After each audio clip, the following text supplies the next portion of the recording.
Hi friends, നമസ്കാരം. നമ്മുടെ ഇഷ്ടവിശേഷങ്ങളായ ഗൗരി ശങ്കരത്തിൻ്റെ ഒരു അടിപൊളി വിശേഷമായിട്ടാണ് വന്നിരിക്കുന്നത്. അപ്പോൾ എല്ലാവർക്കും നല്ലൊരു ദിവസം ആശംസിച്ചുകൊണ്ട് തന്നെ നമുക്ക് വിശേഷത്തിലേക്ക് പോകാം. അപ്പോൾ തുടങ്ങുമ്പോൾ തന്നെ കാണുന്നത് നമ്മുടെ ശങ്കരനെയും ഗൗരീനെയാണ്. അപ്പോൾ ശങ്കർ പറയാം, അതെ അച്ഛനില്ലേ, അച്ഛൻ എന്നെ ഭയങ്കര ഇഷ്ടമാണ്. ഭയങ്കര ഇഷ്ടമെന്ന് പറഞ്ഞാൽ ഭയങ്കര ഇഷ്ടം. അച്ഛനറിയാം എനിക്ക് നിന്നോടുള്ള ഇഷ്ടം, അതുകൊണ്ടാ. അപ്പോൾ എന്നോടുള്ള ഇഷ്ടം അച്ഛൻ നിന്നോടും കാണിക്കണോ, അത്രയേ ഉള്ളൂ ഗൗരിയെ എന്ന് പറഞ്ഞു. അപ്പോൾ ഗൗരി ചിരിച്ചോണ്ട് നിൽക്കുക കേട്ടോ. ഞാൻ ഈ ഡ്രസ്സൊക്കെ ഒന്ന് മാറി ഒന്ന് ചേഞ്ച് ചെയ്തിട്ട് വരാം, നീ സ്വസ്ഥമായിട്ടിരുന്നൊന്ന് റിലാക്സ് ചെയ്യുക എന്ന് പറഞ്ഞ് ഗൗരിയോട് പറഞ്ഞ് ശങ്കർ ഡ്രസ്സ് മാറാനായിട്ട് അങ്ങോട്ടേക്ക് പോയി. അപ്പോൾ ഗൗരി ഇങ്ങനെ നോക്കിയെന്ന ഇത്ര പാവമാണല്ലോ എന്നുള്ള മട്ടിലാണ്, ഒരു സഹതാപ തരംഗത്തിലാണ് നമ്മുടെ ശങ്കറിനെ നോക്കുന്നത് കേട്ടോ. പിന്നെ നമ്മൾ കാണുന്നത് നമ്മുടെ മഹാദേവനെയാണ്. അപ്പം മഹാദേവൻ ഫോണിൽ എന്തോ നോക്കുകയാണ്. അപ്പം രാധാമണി തങ്കച്ചി അങ്ങോട്ടേക്ക് വന്നു. എന്നിട്ട് കട്ടിലിൽ കയറിയിരുന്നു. അതെ അതെ എന്ന് വിളിച്ചു. ഞാനൊരു കാര്യം പറഞ്ഞാൽ നിങ്ങൾ ദേഷ്യപ്പെടുവോ? ആഹാ, അങ്ങനൊരു ഡൗട്ട് ഉണ്ടെങ്കിൽ നീ തൽക്കാലം പറയാതിരുന്നാൽ പോരെ രാധാമണി. അല്ല, അത് പറയാതിരിക്കാനും പറ്റില്ല. അതെന്തുട്ടാടി അങ്ങനെ പ്രധാനപ്പെട്ടൊരു കാര്യം? എന്താ? പറ കേൾക്കട്ടെ, നീ പറഞ്ഞോ. അതെ, ഇലക്ഷന് ജയിക്കാൻ വേണ്ടിയിട്ടാണെങ്കിലും ഇനി എന്തിനു വേണ്ടിയിട്ടാണെങ്കിലും ആ ഗൗരിക്ക് ഇത്രയും വലിയൊരു സ്വീകരണമൊക്കെ കൊടുക്കേണ്ട വല്ല കാര്യം ഉണ്ടായിരുന്നോ? ഇതിൻ്റെ ആവശ്യം ഉണ്ടായിരുന്നോ? ആ, അടിപൊളി, ഇത് തന്നെ എനിക്ക് തോന്നിയടി. നിൻ്റെ ഡൗട്ട് ഇത് തന്നെയായിരിക്കുമെന്ന് എനിക്ക് 100% ഉറപ്പായിരുന്നു. ആ പെങ്കൊച്ചിനെ ചെണ്ടമേളവും സ്വീകരണവും ഒക്കെ കൊടുത്ത് ഇങ്ങോട്ട് കൊണ്ടുവന്നത് നിനക്ക് തീരെ സഹിക്കാൻ പറ്റണില്ല അല്ലേ രാധാമണി? അയ്യടി മനമേ, കൊള്ളാലോ. അതെ, എനിക്ക് മുമ്പേ തന്നെ എനിക്ക് മനസ്സിലായതാ കാര്യങ്ങളൊക്കെ. എൻ്റെ പൊന്നു രാധേ, നീ എന്താ വിചാരിച്ചത്? അവൾക്ക് എന്തൊട്ടിനാ സ്വീകരണം കൊടുത്തതെന്നറിയോ? അത് എന്ന് പറഞ്ഞു കേട്ടോ. അത് നിനക്ക് മനസ്സിലായിട്ടില്ല. അതെ, അതെന്താന്ന് വെച്ചാൽ അതിൻ്റെ കാരണം നിനക്ക് മനസ്സിലായിട്ടില്ല എന്നല്ലേ രാധാമണി എന്ന് ചോദിച്ചു. അത് നമ്മുടെ പ്രൊഫസറുടെ മോള് ഈ വീട്ടിലേക്ക് വരുന്നത് നാട്ടുകാരറിയണം എന്ന് വിചാരിച്ച് തന്നെയാ അതിനാണ് ഈ സ്വീകരണം കൊടുത്തത്. നിങ്ങളുടെ മനസ്സിലിരിപ്പൊന്നും അവക്കറിയില്ലല്ലോ. പക്ഷേ അവൾ വലിയ പഠിപ്പുകാരി ആയതുകൊണ്ട് നിങ്ങൾ ഇതൊക്കെ ചെയ്യുന്നതെന്നാ അവൾ വിചാരിക്കണത്. അവളുടെ അഹങ്കാരവും കൂടും. ഇപ്പം തന്നെ ആ മഹാറാണിയാണെന്നാ അവളുടെ വിചാരം. ഇനി അവൾ എന്നെ അനുസരിക്കുമെന്ന് നിങ്ങൾക്ക് തോന്നുന്നുണ്ടോ? എൻ്റെ പൊന്നോ, നിന്നോടെ ഞാൻ ഒരു കാര്യം പറയാം. ഞാനൊരു വലിയൊരു ലക്ഷ്യത്തിന് വേണ്ടിയിട്ട് പോരാടിക്കൊണ്ടിരിക്കുക. പാർട്ടിക്കാർക്കും സംഘടനയ്ക്കുള്ളിലും ഒരുപാട് ശത്രുക്കൾ എനിക്കുണ്ട്. അവരൊക്കെ വെട്ടി വീഴ്ത്തിക്കൊണ്ടാണ് ഞാനിപ്പോൾ മുന്നോട്ട് പോയിക്കൊണ്ടിരിക്കുന്നത്. അതിനിടയ്ക്ക് രാഷ്ട്രീയത്തിൽ ഇങ്ങനെ പല കളികളും കളിക്കേണ്ടി വരും. അതുകൊണ്ട് അതൊക്കെ ജയിക്കാൻ വേണ്ടിയിട്ടുള്ള കളികളാണ് രാധാമണി. ആ സമയം തന്നെ നോക്കി ഈ കുടുംബത്തിനകത്ത് തീയിട്ട് എൻ്റെ മനസ്സമാധാനം വല്ലം കളയാൻ നോക്കിയാലുണ്ടല്ലോ രാധാമണി, എൻ്റെ പൊന്നു രാധേ, പിന്നെ നീ എൻ്റെ തനിക്കുണം മനസ്സിലാക്കാൻ പോകുന്നേ ഉള്ളൂ കേട്ടോ എന്ന് ചോദിച്ചു. അപ്പം രാധാമണിക്ക് വയറ് നിറഞ്ഞു. ഇനി ചോദിക്കാൻ പറ്റില്ലല്ലോ. അപ്പം രാധാമണി ഒന്ന് നോക്കി, എന്നിട്ട് പതുക്കെ അങ്ങ് എഴുന്നേറ്റ് പോയി. പിന്നെ കാണുന്നത് നമ്മുടെ ഗൗരീനെയാണ് കേട്ടോ. ഗൗരി നോക്കുമ്പോഴത്തേനും ശങ്കർ സോഫയിലേക്ക് കിടക്കാനായിട്ട് ഇതെല്ലാം ഇങ്ങനെ തട്ടിക്കുട്ടിക്കൊണ്ടിങ്ങനെ ഇരിക്കുകയാണ്. അപ്പം നേരെ ഗൗരി അവിടെ ചെന്നു. ശങ്കർ, നമുക്ക് 2 പേർ കൂടെ ഇവിടെ കട്ടിലിൽ കിടക്കാം എന്ന് പറഞ്ഞു. ശങ്കർ സോഫയിൽ കിടക്കണ്ട എന്ന് പറഞ്ഞു. ഗൗരി, നീ പറഞ്ഞതിൻ്റെ അർത്ഥം എന്തുട്ടാന്ന് വെച്ചാൽ നമ്മൾ 2 പേരും ഇനി മുതൽ ഭാര്യ ഭർത്താക്കന്മാരായിട്ട് ജീവിക്കാൻ തുടങ്ങുക എന്നാണോ? എന്നെങ്കിലും നീ മാറുമെന്ന് പ്രതീക്ഷിച്ചല്ലേ ഞാൻ കാത്തിരുന്നത്? അല്ല ഗൗരിയെ എന്ന് ചോദിച്ചു. അപ്പോൾ ഗൗരി എന്ന് പറഞ്ഞ് ഇങ്ങനെ കെട്ടിപ്പിടിച്ചു കേട്ടോ. തോളിലേക്ക് പിടിച്ചപ്പം വേഗം കൈ മാറ്റി. കല്യാണം കഴിഞ്ഞിട്ട് ഇന്നേ വരി നീ എൻ്റെ അടുത്ത് പോലും വന്നിട്ടില്ല. ഇപ്പോഴാണ് നീ എൻ്റെ മുഖത്ത് നോക്കി ഒന്ന് സംസാരിച്ച് തുടങ്ങിയത്, എന്നോടുള്ള സ്നേഹത്തിലെങ്കിലും പെരുമാറാൻ തുടങ്ങിയത്. എന്നിട്ട് എന്താ ഗൗരി, എൻ്റെ അടുത്ത് നിന്ന് നീ എന്താ ഇങ്ങനെ അകന്നു മാറി നിൽക്കുന്നത്? നിനക്ക് എന്തുട്ടാ ഗൗരിയെ പ്രശ്നം? സത്യം പറ എന്ന് പറഞ്ഞു ശങ്കർ. അപ്പോൾ ഗൗരി ഇങ്ങനെ മിണ്ടാതെ നിൽക്കുക. എന്ത് പ്രശ്നമാണെങ്കിലും നീ എന്നോട് പറ എന്ന് പറഞ്ഞു. ശങ്കർ, ഞാനൊരു കാര്യം പറയാം. അതെ, ഫ്രണ്ട്ഷിപ്പിനെ പറ്റി ശങ്കറിൻ്റെ അഭിപ്രായം എന്താ എന്ന് ചോദിച്ചു. ഫ്രണ്ട്ഷിപ്പ് എന്നൊക്കെ പറയുമ്പോൾ നമ്മുടെ ഫ്രണ്ട്സ്, കൂട്ടുകാർ, നമ്മുടെ ചങ്സ്, അതൊക്കെയല്ലേ നമ്മുടെ ഫ്രണ്ട്സ് എന്ന് പറയണത്. എനിക്ക് നമുക്ക് ഏറ്റവും അടുപ്പം തോന്നുന്നത് നമ്മുടെ ഫ്രണ്ട്സിനോടാണ് അല്ലേ? അതെ, അത് ശരിയാ പറഞ്ഞത്. എനിക്ക് ഏറ്റവും അടുപ്പം തോന്നുന്നത് നമ്മുടെ അയത്തിനോടും ജോജുവിനോടും പിന്നെ നമ്മുടെ വീരനോടും അങ്ങനെയുള്ളവരോടൊക്കെയാണ്. അല്ല, ഇവിടെ ഇപ്പോൾ പറയേണ്ട കാര്യം എന്തിട്ടാ മനസ്സിലായില്ല? നമുക്ക് അങ്ങനെ ആയാലോ എന്ന് ഗൗരി ചോദിച്ചു. അപ്പോൾ നമുക്കൊരുമിച്ച് ഈ റൂമിൽ നല്ലൊരു സുഹൃത്തുക്കളെ പോലെ ജീവിക്കാൻ കഴിയില്ലേ എന്ന് ചോദിച്ചു. അല്ല ഗൗരി, ഈ ഭാര്യയും ഭർത്താവും എങ്ങനെയാ കൂട്ടുകാരെ പോലെ ഒരുമിച്ച് ജീവിക്കുക എന്ന് ചോദിച്ചു. അതെനിക്കറിയില്ല കേട്ടോ. ഒരു റൂമിൽ ആണിനും പെണ്ണിനും സുഹൃത്തുക്കളെ പോലെ ജീവിക്കാൻ പറ്റുമോ? എനിക്കറിയില്ല കേട്ടോ. അതൊന്നും നടക്കണ കാര്യമല്ല എൻ്റെ ഗൗരിയെ എന്ന് പറഞ്ഞു. നമുക്ക് കൂട്ടുകാരൊന്നും ആവണ്ട, ഭാര്യയും ഭർത്താവുമായിട്ട് നമ്മൾ നന്നായി സ്നേഹിച്ച് അങ്ങനെ ജീവിച്ചാൽ പോരെ? അങ്ങനെയല്ല ശങ്കർ, ആദ്യം നമുക്ക് നല്ല സുഹൃത്തുക്കളാവാനും കഴിയും. അങ്ങനെ ഉണ്ടായാലും പല ഗുണങ്ങളും ഉണ്ട്. നമ്മൾ സുഹൃത്തുക്കളാവുമ്പോൾ കൂടുതൽ അടുപ്പത്തിലാവും, പലതും നമുക്ക് അങ്ങോട്ടും ഇങ്ങോട്ടും സംസാരിക്കാൻ കഴിയും. ശരി, അങ്ങനെയാണെങ്കിൽ ഞാൻ നീ പറയണത് അംഗീകരിക്കാം. പക്ഷേ ഞാൻ പറയണ ഒറ്റ ചോദ്യത്തിന് നീ ഒരു ആൻസർ തരണം, പറ്റുമോ എന്ന് ചോദിച്ചോ. ശങ്കർ ചോദിച്ചോ. ആരതി എന്തിനാ വീട് വിട്ടു പോയത്? ഇതായിരുന്നു ശങ്കറിൻ്റെ ചോദ്യം. ഒരു ഇടുത്തിയ പോലെയാണ് ഗൗരിയുടെ മുന്നിലേക്ക് വീണത്. ഗൗരി ആകെ ഷോക്കായി പോയി കേട്ടോ. ഒന്നും മിണ്ടുന്നില്ല. സത്യം പറ, എന്തുട്ടാ നിൻ്റെ വീട്ടിലെ ശരിക്കുള്ള പ്രോബ്ലം? ഫ്രണ്ട്സ് ആവുമ്പോൾ എല്ലാ കാര്യങ്ങളും നമ്മൾ സത്യസന്ധമായിട്ട് തുറന്നു പറയണമെന്ന് നീ തന്നെയല്ലേ ഇപ്പം പറഞ്ഞത്? അതുകൊണ്ടാണ് ചോദിച്ചത്. എന്താ ഗൗരിയെ, നീ എന്താ അത് മറന്നോ? അത് പിന്നെ എനിക്കറിയാം ഗൗരിയെ, നീ അതിൻ്റെ കാരണമൊന്നും എന്നോട് പറയില്ല. അതാ ഞാൻ പറഞ്ഞത്, നമുക്കൊരിക്കലും ഫ്രണ്ട്സായി ജീവിക്കാൻ പറ്റില്ല എന്ന്. ശങ്കർ, അത് വിട്ടുകളാ. ഇനി അതിനെപ്പറ്റി സംസാരമൊന്നും വേണ്ട. പിന്നെ മിണ്ടാതെ പോയി കിടന്ന് ഉറങ്ങാൻ നോക്ക് എന്ന് പറഞ്ഞു ശങ്കർ. അപ്പം ശങ്കർ ഒന്നും മിണ്ടിയില്ല കേട്ടോ. എന്നിട്ട് ഗൗരി പറഞ്ഞതുപോലെ തന്നെ പതുക്കെ ചെന്ന് ആ കട്ടിലൊരു സൈഡിലേക്ക് കയറി കിടന്നു. അപ്പം ഗൗരി അപ്പുറത്തേക്ക് ഇങ്ങനെ തിരിഞ്ഞു കിടന്നു കേട്ടോ. നിന്റെ മുഖം എന്താ അങ്ങോട്ട് തിരിച്ചു വെച്ചേക്കുന്നത്? എന്താ ഇങ്ങോട്ട് തിരിച്ചു വെക്കാൻ പറ്റില്ലേ എന്ന് ചോദിച്ചു.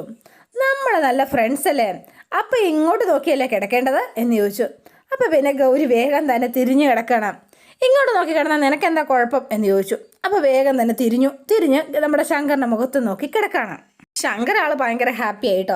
എന്നാലും ഗൗരി അത്രയെങ്കിലും ചെയ്തല്ലോ എന്നോർത്തപ്പം പിന്നെ നമ്മൾ കാണുന്ന ആദർശിനെയാണ്.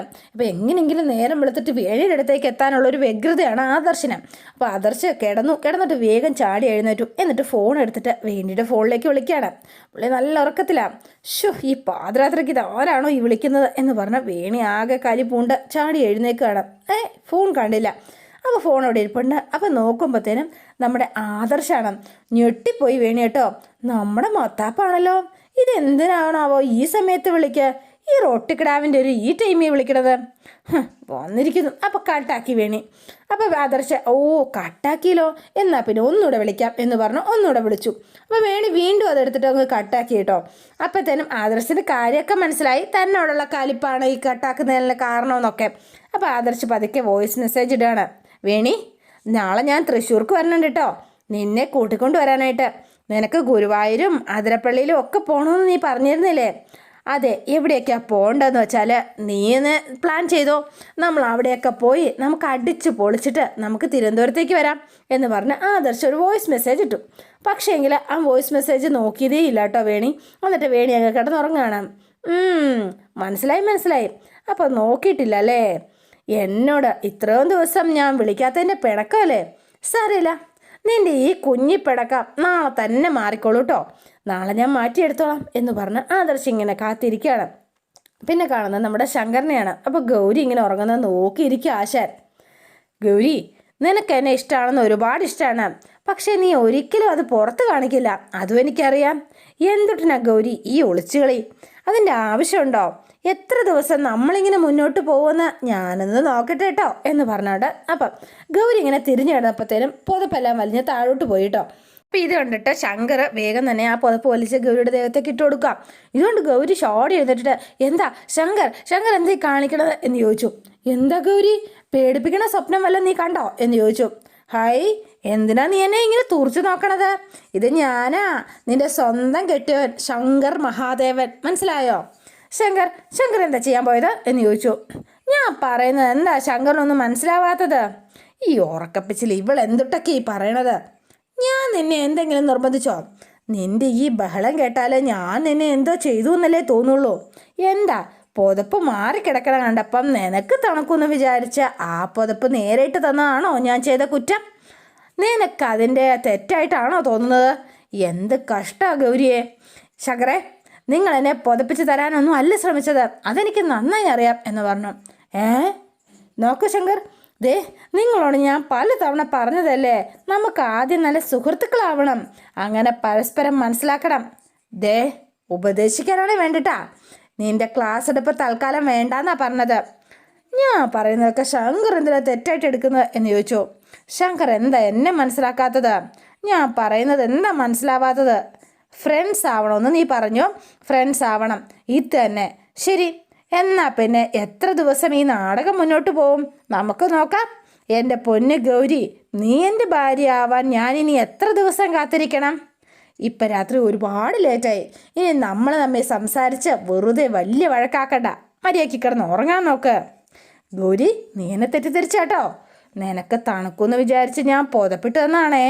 നീ വേണമെങ്കിൽ വിശ്വസിച്ചാൽ മതി. എന്തൊരു കഷ്ടമാണെന്ന് ചോദിച്ചാൽ. ഗൗരി, ഭാര്യയും ഭർത്താവും തമ്മിലുള്ള ഫ്രണ്ട്ഷിപ്പിനെ കുറിച്ച് ഞാൻ കേട്ടിട്ട് പോലുമില്ല എൻ്റെ ജീവിതത്തിൽ. പക്ഷെ ഗൗരി പറഞ്ഞതുകൊണ്ട് ഞാനതൊന്ന് ട്രൈ ചെയ്ത് നോക്കാം. വിജയിക്കുമെന്ന് വലിയ ഉറപ്പൊന്നുമില്ല കേട്ടോ, എന്നാലും ട്രൈ ചെയ്ത് നോക്കാം എന്ന് പറഞ്ഞ ശങ്കർ സമ്മതിച്ചു. ഈ ശങ്കർ ഭായി ഏത് കാര്യം അങ്ങനെയാ, ഒന്ന് ശ്രമിച്ചു നോക്കും, അതാ ഒരു ശീലം എന്ന് പറഞ്ഞു. ഗൗരി, ഒന്നുകൂടെ പറയാട്ടോ, ദേ ഇങ്ങനെ ദേഷ്യപ്പെടുന്നത് എനിക്കിഷ്ടമല്ല കേട്ടോ. നീ ചിരിച്ച് നല്ല ഹാപ്പി ആയിട്ടിരിക്കുമ്പോൾ നിൻ്റെ ചുറ്റുമുള്ളവരും ഒക്കെ നല്ല ഹാപ്പി ആയിരിക്കും.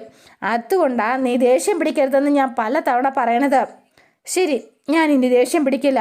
ശങ്കർ ഉറങ്ങിക്കോ. നല്ല തണുപ്പുണ്ട് കേട്ടോ. ആ പുതപ്പെടുത്ത് നല്ല പുതച്ച് കിടന്നോ എന്ന് പറഞ്ഞ് ഗൗരി വേഗം പുതച്ചു ശങ്കർ തിരിഞ്ഞു കിടന്ന് ഉറങ്ങുകയാണ് കേട്ടോ. പിന്നെ പിറ്റത്തെ ദിവസം രാവിലെയാണ് കാണുന്നത്. അപ്പോൾ കോളിംഗ് ബെല്ലടി കേട്ട് നേരെ മഹാദേവൻ ചെന്ന് വാതിൽ തുറക്കുമ്പോൾ നമ്മുടെ ആദർശ് രാവിലെ തന്നെ എത്തിയിരിക്കുകയാണ്. ആഹാ, ഇത് നമ്മുടെ മരുമോനല്ലേ? ഇതെന്താ സ്റ്റേഷനിൽ എത്തിയിട്ട് വിളിച്ചിരുന്നുണ്ടായിരുന്നെങ്കിൽ നമ്മൾ വണ്ടി വിടുമായിരുന്നല്ലോ. സാരമില്ല മരുമോനെ, ദേ ഇതൊക്കെ നിൻ്റെയും കൂടിയാണ് കേട്ടോ. അതെന്തുട്ടാ നീ ഇടയ്ക്കിടയ്ക്ക് മറന്നു പോണേ എന്ന് ചോദിച്ചു. അതൊക്കെ പോട്ടെ, വാ വന്നേ എന്ന് പറഞ്ഞു മഹാദേവൻ കൂട്ടിക്കൊണ്ട് വരിക. അപ്പോൾ ഗൗരിയും അതുപോലെ തന്നെ ശങ്കരോടെ വന്നു. കുട്ടിശങ്കരാ, ഗൗരി ഇതാരാ വന്നിരിക്കണമെന്നൊന്ന് നോക്കിയേ. ഏട്ടാ എന്ന് വിളിച്ച് ഗൗരി അലയൻസ് എന്ന് വിളിച്ചുകൊണ്ട് ശങ്കരോട് എത്തി. പുറകിൽ തന്നെ നമ്മുടെ രാധാമണി തങ്കച്ചിയും വേണിയും കമലയും എല്ലാവരോടും അങ്ങോട്ടേക്ക് വരികയാണ് കേട്ടോ, ആദർശിനെ സ്വീകരിക്കാനായിട്ട്. അപ്പോൾ ഭയങ്കര ഹാപ്പി ആയിട്ടാണ് ഇവരെല്ലാം പറഞ്ഞത്. വേണി മാത്രം അങ്ങനെ നിൽക്കുക. അപ്പോൾ ആദർശ് പാവ പെട്ടെന്ന് ഓടി വേണിയുടെ അടുത്തേക്ക് ചെല്ലുക. വേണി, നിന്നെ കൂട്ടിക്കൊണ്ട് പോകാനായിട്ടാണ് ഞാൻ വന്നത്, നീ വേഗം റെഡിയാവ് എന്ന് പറഞ്ഞു. അയ്യോ, ആദർശേട്ടൻ പെട്ടെന്ന് വന്നുല്ലോ. അതെ, എനിക്ക് കുറച്ചുകൂടെ പ്രായമായിട്ട് വന്നാൽ മതിയായിരുന്നു കേട്ടോ. നമ്മുടെ ചെറുപ്പം ഇങ്ങനെ അപ്പുറത്തും ഇപ്പുറത്തുമായിട്ട് നരകിച്ചങ്ങനെ പൊക്കോട്ടെ. ഇത് നമ്മുടെ ഷട്ടിൽ സർവീസ് പോലെയാണ് നമ്മുടെ ജീവിതം എന്ന് പറഞ്ഞ് വേണി അകത്തേക്ക് കയറിപ്പോയി. അപ്പോൾ ശങ്കർ നേരെ അച്ഛൻ്റെ അടുത്ത് ചെന്നിട്ട്, വേണിമോൾ എന്തിട്ടൊക്കെയാ അച്ഛാ പറഞ്ഞിട്ട് പോണത് എന്ന് ചോദിച്ചു. എടീ രാധേ, ഇവളെന്തിട്ടൊക്കെയാണ് കാണിക്കണത് എന്ന് ചോദിച്ചു മഹാദേവൻ രാധയോട്. കൂട്ടിക്കൊണ്ട് പോകാനായിട്ട് സ്വന്തം ഭർത്താവ് വരുമ്പോൾ പെങ്കൊച്ചുങ്ങൾ ഇങ്ങനെയാണോ പെരുമാറേണ്ടത്? പറരാതെ, ഇതൊക്കെ നിന്റെ വളർത്തുദോഷം കേട്ടോ. എപ്പോഴും കുറ്റം എനിക്ക് മാത്രമാണല്ലേ എന്ന് ചോദിച്ചു. അച്ഛാ, ദേ വേണി വേറെന്തോ ദേഷ്യത്തിൽ പറഞ്ഞതായിരിക്കും, അച്ഛനതൊന്നും വലിയ കാര്യമാക്കണ്ട എന്ന് പറഞ്ഞു ഗൗരി. അപ്പം ഇങ്ങനെ നിൽക്കുകയാണ് ഇവരെല്ലാവരും. മരുമോനെ, അതെ അവളെ കുറച്ച് കൊഞ്ചിച്ച് വളർത്തിയതിൻ്റെ പ്രശ്നങ്ങളാണ് ഇതൊക്കെ കേട്ടോ. ഇവിടെ പെങ്കൊച്ചായിട്ട് വേണിമോള് മാത്രമല്ലേ ഉണ്ടായിരുന്നുള്ളൂ, അതിൻ്റെയാ ഇതാണ് പറയണത്. ആണായാലും പെണ്ണായാലും ഒരെണ്ണേ ഉള്ളെങ്കിലും ഒലക്ക കൊണ്ട് അടിക്കണമെന്ന്. അതാണ് സത്യാവസ്ഥ എന്നാണ് തോന്നുന്നത്. എടി വേണിയോട് വേഗം പോയി റെഡിയാവാൻ പറഞ്ഞേ എന്ന് പറഞ്ഞ് നേരെ രാധാമണി തങ്കച്ചിയെ പറഞ്ഞു വിട്ടു. അപ്പോൾ കമലയും പോയി. അതെ മോളെ ഗൗരി, ഏട്ടൻ എന്തെങ്കിലും കഴിക്കാൻ കൊടുക്കുക എന്ന് പറഞ്ഞു ഉടനെ മഹാദേവൻ. അപ്പം നമ്മുടെ പെട്ടെന്ന് തന്നെ ആദർശ് പറയണേ, അയ്യോ ഞാൻ കഴിച്ചിട്ടാണ് വന്നതെന്ന്. എൻ്റെ പൊന്നളിയൻസേ, കഴിച്ചിട്ട് വന്നുന്നോ? അത് ഞാൻ വിശ്വസിക്കണോ? അതൊരു 4-5 മണിക്കൂർ മുന്നേ അല്ലേ കഴിച്ചത്. 5 മണിക്കൂർ കഴിയുമ്പോൾ വയറ് വിശക്കില്ലേ? പിന്നെ ഈ ചാരങ്ങാട്ടി വീട്ടിൽ ആരെങ്കിലും വന്നാൽ ഭക്ഷണം കഴിക്കാണ്ട് പോവാറില്ല. പിന്നെയല്ലേ എൻ്റെ സ്വന്തം അളിയൻസ്. ഗൗരി വേഗം പോയി എന്തെങ്കിലും എടുത്ത് കൊടുക്ക എന്ന് പറഞ്ഞു.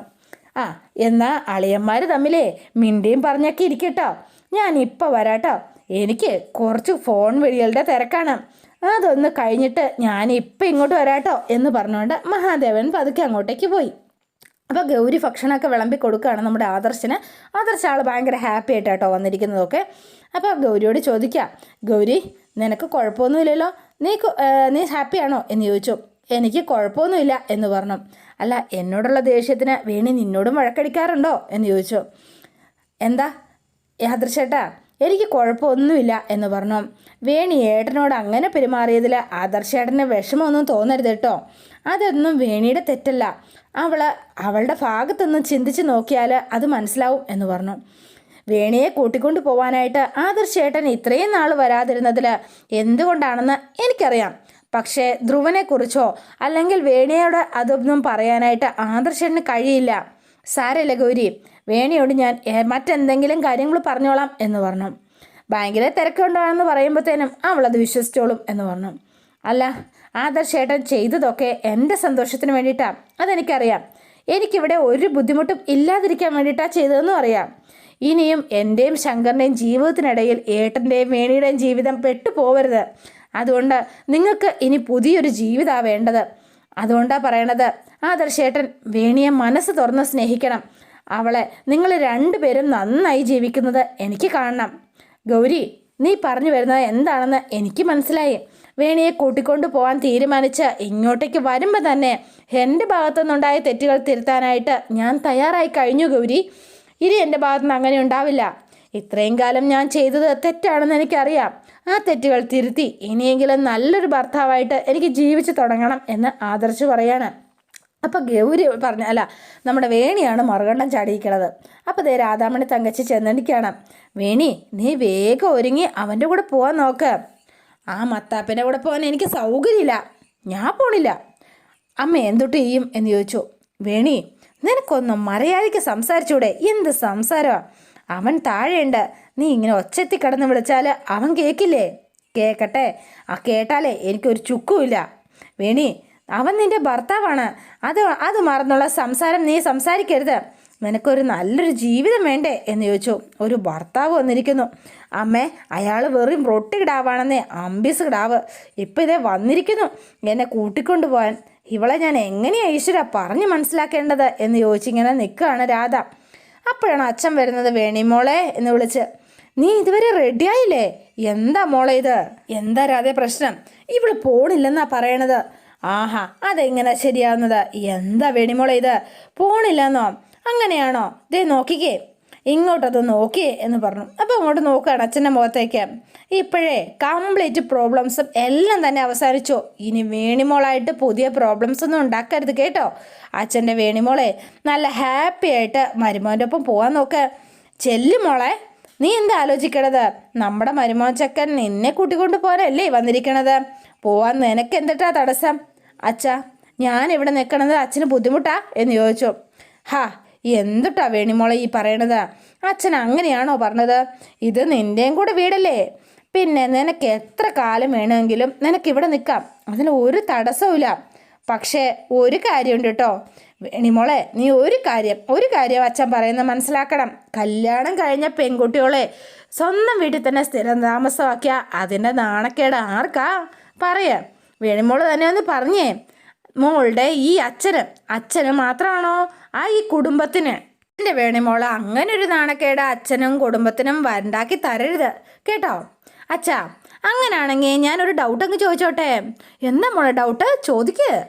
ഇതൊക്കെ അച്ഛൻ അറിയാമായിരുന്നെങ്കിലേ അച്ഛൻ പിന്നെ എന്തുകൊണ്ടിരുന്നാ നമ്മുടെ പ്രൊഫസറുടെ വീട്ടിൽ നിന്ന് നിർബന്ധിച്ച് വലിച്ചഴിച്ച പോലെ എന്നെ ഇങ്ങോട്ടേക്ക് കൂട്ടിക്കൊണ്ട് വന്നത്? എന്തേ, അച്ഛനൊന്നും പറയാൻ മറുപടി ഇല്ലേ എന്ന് ചോദിച്ചു. അപ്പോൾ ഒരു ചിരി ഇരിച്ചിട്ട് വേണിമോള്, അച്ഛൻ്റെ വേണിമോളെ തൽക്കാലം കൂടുതൽ ചോദ്യങ്ങളൊന്നും ഇങ്ങോട്ട് ചോദിക്കണ്ട കേട്ടോ.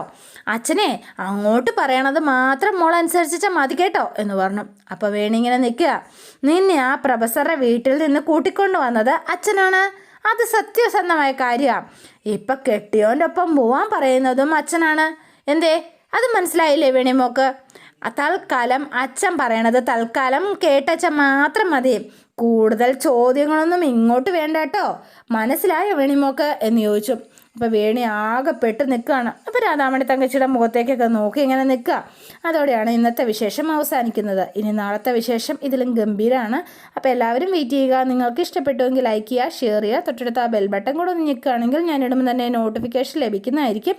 പുതുപുത്തൻ വിശേഷമായിട്ട് എത്താം. Bye and see you again.